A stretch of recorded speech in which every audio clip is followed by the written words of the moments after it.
오늘날 교회들을 우리가 숫자로 분류해 보면 대형교회가 있습니다. 이 대형교회는 1만 명 이상의 성도를 모으는 교회들이 대형교회라고 합니다.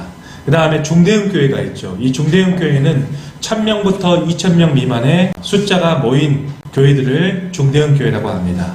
그리고 세 번째로는 중형교회가 있습니다. 이 중형교회는 600명부터 1000명 미만의 교회들입니다.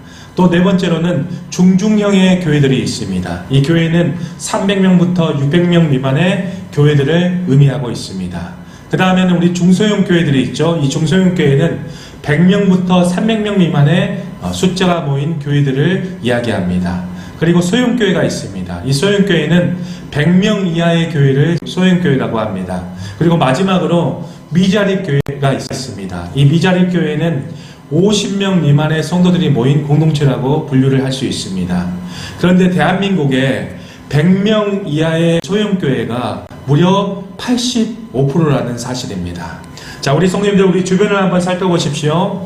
거대한 건물을 가지고 있는 대형교회들도 있고 상가 안에 잘 보이지 않는 작은 교회들도 존재합니다. 그러나 모든 교회가 다 대형교회가 될 수 없는 것이죠. 모든 교회가 또 똑같이 작은 교회로도 남아 있어서는 안 됩니다. 하나님께서는 하나님의 계획과 뜻을 따라서 하나님의 교회들을 큰 그릇은 큰 그릇대로, 또 작은 그릇은 작은 그릇대로 각기의 목적에 따라서 사용하시는 하나님 아버지이십니다. 자, 우리가 사는 이 지역에는 다양한 은사와 목적에 따라서 크고 작은 수많은 교회들이 있습니다. 자, 그러나 우리는 우리 주변의 수많은 교회들을 하나님의 축복으로 생각하지 못할 때가 많이 있습니다. 우리가 주변에 많은 교회들을 보면서 왜 이렇게 교회가 많냐 이렇게 생각할 때가 많이 있죠. 그리고 나서 세상적인 법칙과 논리에 따라서 이 수많은 교회들을 우리 교회의 경쟁자로 인식할 때가 많이 있습니다. 우리 교회 근처에 너무 교회가 많아. 또 우리 교회는 다른 교회에 비해서 시설도 물질도 사람도 부족해.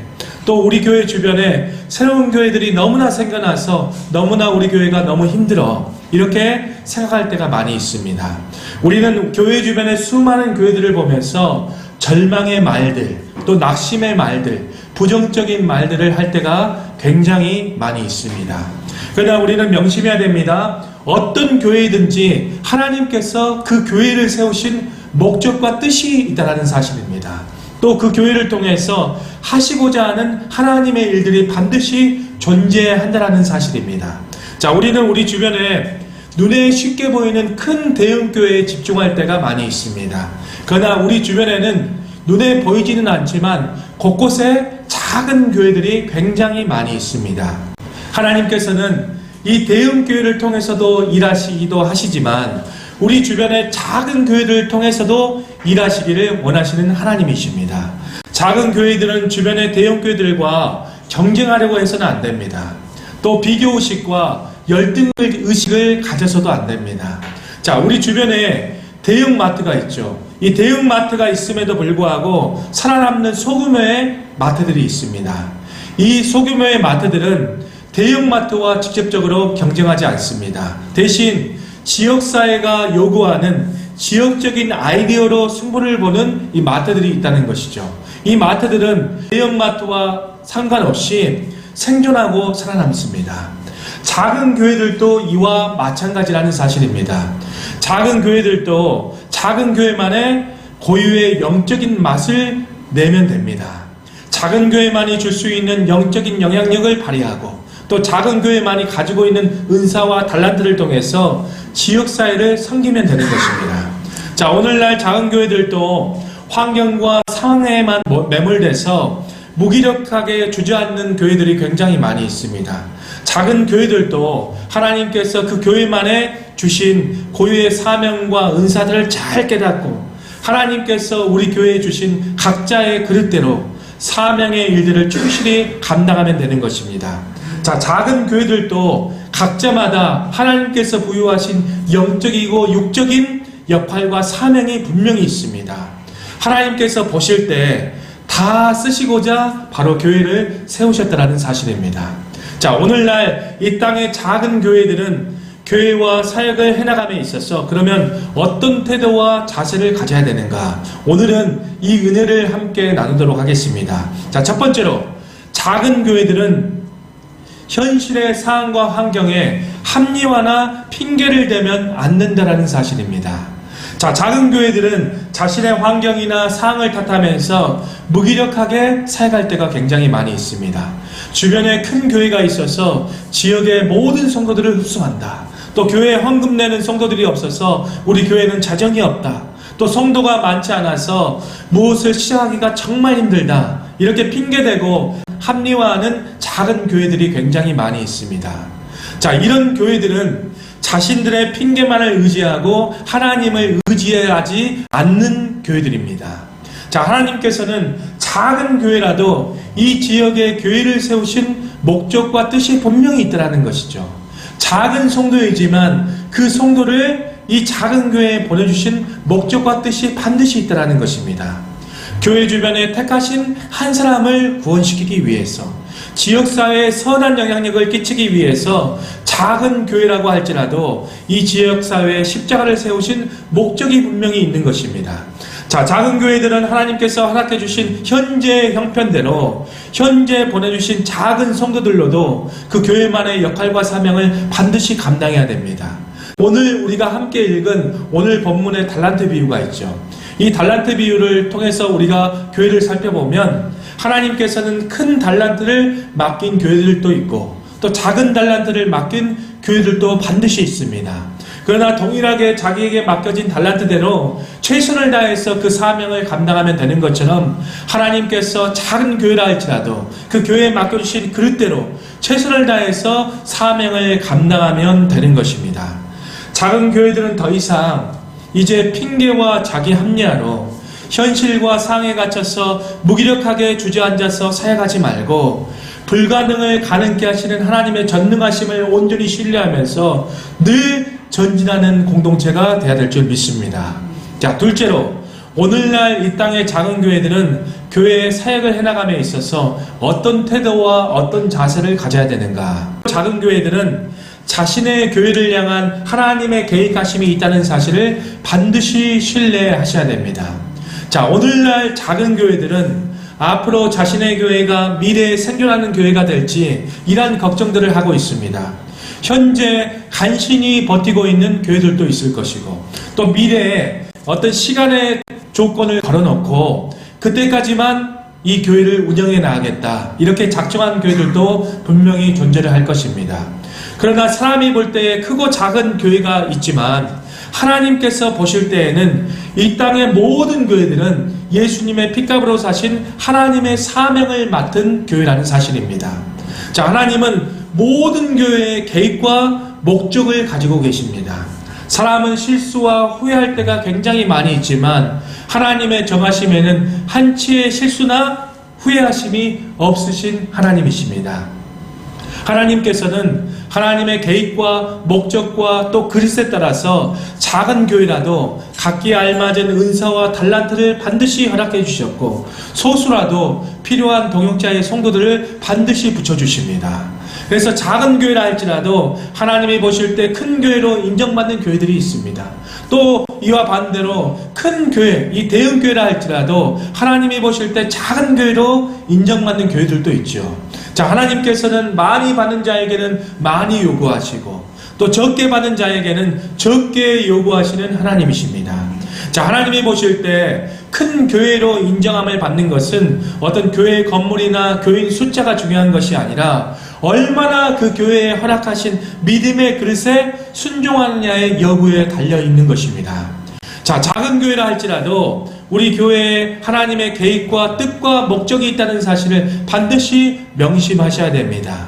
그것을 감당하게 하시려고 수많은 교회들이 있지만 작은 우리 교회도 세우셨다는 사실, 이 사실을 우리 모두가 명심하셔야 될 줄 믿습니다. 하나님은 여전히 작은 교회에서도 일하시고 역사하십니다. 작은 교회라고 할지라도 우리 교회를 향한 하나님의 계획에 초점을 맞추어서 우리 교회가 늘 날마다 전진하는 교회로 승리해야 될 줄 믿습니다. 자, 셋째로 오늘날 이 땅의 작은 교회들은 교회의 사역을 해나감에 있어서 어떤 태도와 자세를 가져야 되는가? 자, 셋째로 작은 교회들은 지역사회와 함께 호흡하는 교회가 되어야 된다는 것입니다. 자, 하나님께서 이 땅의 수많은 교회들 중에서 우리 교회를 이 지역에, 이 고장에 세우신 목적이 무엇이겠습니까? 그 이유는 바로 한 가지입니다.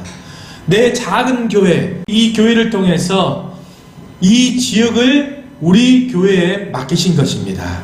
내 작은 교회가 위치하고 있는 곳이 바로 선교지이고, 내 작은 교회 지역 사람들이 내가 살려야 될 선교의 대상자라는 사실을 우리 성도님들이 잊지 않기를 바랍니다. 하나님께서 우리 지역에 수많은 교회들이 있지만 우리 작은 교회를 세우신 것은 작은 교회라 할지라도 이 지역에 감당해야 될 사명이 반드시 있기 때문에 이 지역에 하나님께서 작은 교회들을 세우셨습니다. 작은 교회들은 내 교회 주변에 전도와 영혼구원의 사명의 목적을 감당하셔야 됩니다. 자, 우리 교회 주변에 수많은 교회들이 함께 있지만 믿는 사람들보다 믿지 않는 불신자들이 더 많이 있습니다.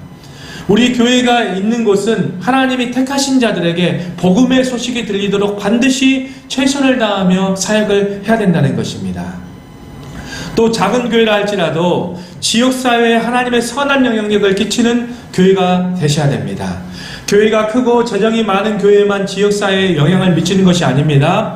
작은 교회도 얼마든지 지역사회를 섬기고 선한 영향력을 미칠 수가 있습니다. 자, 우리 교회 앞 주변부터 깨끗이 청소를 할 수도 있고, 더 나아가서 지역 주변의 공원들, 또 지역 주변의 거리들에 쓰레기를 줍고 청소를 해줄 수 있습니다. 또 우리 지역에 독거노인이나 어려운 사람들, 이 차상위 계층을 찾아가서 그들을 케어해 줄 수 있고, 이들을 모셔다가 작은 식사를 대접하거나 작은 물품들을 후원할 수 있습니다. 그러나 우리가 지역사회를 섬길 때 가장 중요한 요소가 있습니다. 정말 중요한 요소는 지속적이고 반복적으로 꾸준한 행동으로 지역사회를 섬겨야 되는 것입니다. 자, 일회성으로 단기간의 이 사역으로는 지역사회에 다가갈 수가 없습니다. 끈질김과 인내로 지역사회를 섬길 때 모든 열매들이 우리 교회에 나타나기 시작합니다. 자, 작은 교회들은 목회자들부터 사고방식을 믿음의 사고방식으로 전환하여서 작은 교인이라 할지라도 함께 마음을 모아서 우리 교회만의 달란트와 은사로 또 우리 지역사회가 필요로 하는 고유의 섬김의 영역들을 반드시 발견하고 섬기셔야 됩니다. 이 지역사회가 필요하러 하는 것들을 발견하시면 반드시 먼저 하나님 앞에 도움을 요청하시고 하나님 앞에 기도하시고 그 다음에 지역사회를 위해서 적극적으로 달려나가셔서 섬기셔야 됩니다. 그리고 나서 지역사회에 뿌리를 내리셔야 됩니다. 작은 교회가 지역사회를 섬기고 다가갈 때 교회 안의 성도들은 더욱더 한마음이 되고 연합될 것입니다. 그리고 교회 밖의 불신자들에게는 전도의 문이 열리고 복음의 문이 열리게 되는 하나님의 역사가 일어나기 시작할 것입니다. 작은 교회가 지역사회와 소통이 되고 신뢰를 쌓아갈 때 작은 교회는 그 다음에는 특별한 시간을 만들어서 지역 주민들을 교회로 초청하셔야 됩니다. 사람들이 많이 모일 수 있는 부활절날, 가정주일날, 성탄절날 마음이 열린 지역 주민들을 초청해서 복음과 예수를 전하셔야 됩니다. 이렇게 작은 교회일수록 지역사회와 호흡하고 섬겨야 합니다. 지역교회는 반드시 그 주변의 지역사회와 함께 가셔야 됩니다. 자, 작은 교회들도 상황과 환경에 따라서 낙담하고 절망하는 것이 아니라 주님을 온전히 바라보면서 각자의 사역과 각자의 사명을 감당할 때 한 교회는 더 성장해 나가고 부흥해 나갈 수 있습니다. 작은 교회라고 할지라도 우리 성도님들 주님께서 세우셨고 주님께서 지금도 함께 하시고 주님께서 그 교회를 지금도 사랑하십니다. 2025년 대한민국 안에 85%의 소형교회들이 더욱더 힘을 내서 하나님의 충성된 사명을 온전히 감당하는 은혜가 우리 한국교회 안에 넘쳐나기를 예수님 이름으로 축원합니다.